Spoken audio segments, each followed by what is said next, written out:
Bismillahirrahmanirrahim. Alhamdulillahirabbil alamin. Wassalatu wassalamu ala asyrofil anbiya'i wal mursalin wa ala alihi wa sahbihi rasulillahi ajma'in. Puji syukur kita ucapkan kehadirat Allah Subhanahu wa taala dengan mengucapkan Allahumma sholli ala sayyidina Muhammad wa ala ali sayyidina Muhammad. Baiklah, kita sudah sampai di penghujung mata kuliah JST, di mana UAS kita di sini membuat suatu video dan diupload ke YouTube tentang JST backpropagation, materi tentang backpropagation. Perkenalkan, nama saya Iksan Al-Kusri dengan NIM 1175 1101 063 dengan program studi Teknik Informatika Fakultas Sains dan Teknologi Winsuska Riau 2021. Baik, kita langsung masuk ke yang pertama, yaitu tentang apa itu backpropagation. Backpropagation merupakan algoritma pembelajaran yang terawasi dan biasanya digunakan oleh perseptron dengan banyak lapisan untuk mengubah bobot-bobot yang terhubung dengan neuron-neuron yang ada pada bagian tersembunyi. Nah, jadi algoritma backpropagation ini dia berlapis-lapis dan dia mengubah suatu bobot yang terhubung dengan neuron yang ada pada bagian yang tersembunyi. Algoritma backpropagation menggunakan error output untuk mengubah nilai bobot-bobotnya dalam arah mundur, atau kita sebut dengan backward. Untuk mendapatkan error ini, tahap perambatan maju atau forward propagation harus dikerjakan terlebih dahulu. Jadi forward propagation dulu, baru backward. Pada saat perambatan maju, neuron diaktifkan dengan menggunakan fungsi aktivasi sigmoid, yaitu dengan rumusnya yaitu Fx sama dengan 1/1 tambah E pangkat min X. Nah, jadi ini merupakan fungsi aktivasi sigmoidnya.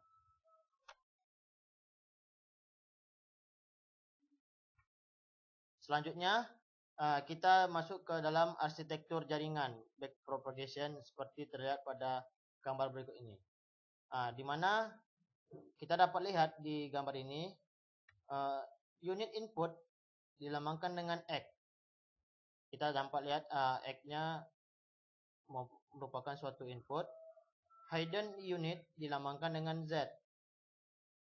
Dan unit output dilambangkan dengan Y.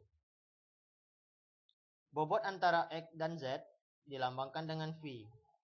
Kita dapat lihat bobot antara X dan Z dilambangkan dengan V.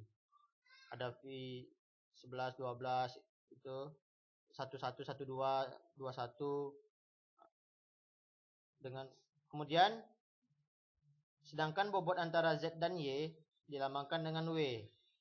Kita dapat lihat W1, W11, W12, W13, 21, 22 dan 23. Kita dari berikut ini sudah dijelaskan apa itu X, Z, Y, W dan V. Kemudian penggunaan backpropagation network terdiri dari dua tahap. Tahap yang pertama yaitu tahap belajar atau pelatihan, di mana pada tahap ini pada BPN atau backpropagation ini singkat, kemudian diberikan sejumlah data pelatihan dan target. Kemudian yang tahap kedua yaitu tahap pengujian atau penggunaan. Pengujian dan penggunaan dilakukan setelah BPN selesai belajar. Kemudian kita lanjut ke slide berikutnya, yaitu bagaimana algoritma backpropagation ini. Di sini jelaskan algoritma backpropagation inisialisasi bobot atau ambil bobot awal dengan nilai random yang cukup kecil. Jadi nilai awalnya itu di random yang cukup kecil. Kemudian kerjakan langkah-langkah berikut selama kondisi berhenti bernilai false atau salah. Jadi nilainya bernilai false. Langkah-langkahnya sebagai berikut. Untuk tiap-tiap elemen yang akan dilakukan pembelajaran, kerjakan. Itu feed forward. Yaitu tiap-tiap unit input menerima sinyal XI dan meneruskan sinyal tersebut ke semua unit pada lapisan yang ada di atasnya atau lapisan tersembunyi. Tadi sudah jelaskan di atas lapisan tersembunyi. Kemudian yang A, tiap-tiap unit tersembunyi atau ZJ sama dengan 1, 2, 3 P menjumlahkan sinyal-sinyal input dengan bobot Z in J V 0J ditambah sigma N I kurang 1 XI dan VIJ. Gunakan fungsi aktivasi untuk menghitung sinyal outputnya. Berikut rumusnya di ZJ sama dengan F Z kurang in J. Kemudian dan kirimkan sinyal tersebut ke semua unit di lapisan atasnya atau unit-unit output. Kemudian tiap-tiap unit output atau YK sama dengan 1, 2, 3 M menjumlahkan sinyal-sinyal input dengan bobot. Berikut rumusnya. Y in K sama dengan W0K ditambah sigma P I kurang 1 ZI WJK. Gunakan fungsi aktivasi untuk menghitung sinyal outputnya. Berikut rumusnya. YK sama dengan FY in K. Kemudian dan kirimkan sinyal tersebut ke semua unit di lapisan atasnya atau sebutnya unit-unit outputnya. Kemudian tiap-tiap unit output atau YK K sama dengan 1, 2, 3 M menerima target pola yang berhubungan dengan pola input dari pembelajaran.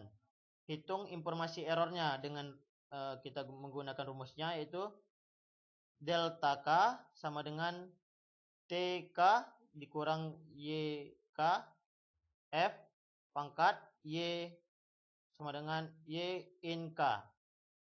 Kemudian kita hitung koreksi bobotnya yang nantinya akan digunakan untuk memperbaiki nilai WJK. Dengan rumus yang kita gunakan yaitu delta W JK sama dengan A delta KZJ. Hitung juga koreksi bias yang nantinya akan digunakan untuk memperbaiki nilai W0K. Kemudian dengan rumus delta W0K sama dengan A delta K. Kemudian kita kirimkan delta K ini ke unit-unit yang ada di lapisan bawahnya. Kemudian tiap-tiap unit tersembunyi atau dengan ZJJ sama dengan 1, 2, 3 P menjumlahkan delta inputnya dari unit-unit yang berada pada lapisan atasnya. Jadi kita menggunakan rumus ini untuk menjumlahkan delta inputnya dari unit-unit yang berada pada lapisan atasnya. Dengan menggunakan rumusnya yaitu delta sama dengan in J sama dengan sigma M K sama dengan 1 delta K WJK.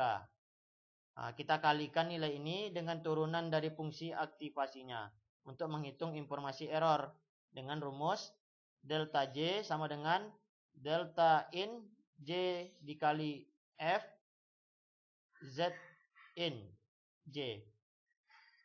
Kemudian kita hitung koreksi bobot yang nantinya akan digunakan untuk memperbaiki nilai VIJ dengan rumus yang kita bawa yaitu segitiga VIJ sama dengan A delta J XI. Itulah kemudian untuk memperbaiki yang nanti akan digunakan untuk memperbaiki nilai VIJ. Kemudian hitung juga koreksi bias yang nantinya akan digunakan untuk memperbaiki nilai V0J. Dengan rumusnya itu delta V0J sama dengan A delta J. Kemudian tiap-tiap unit output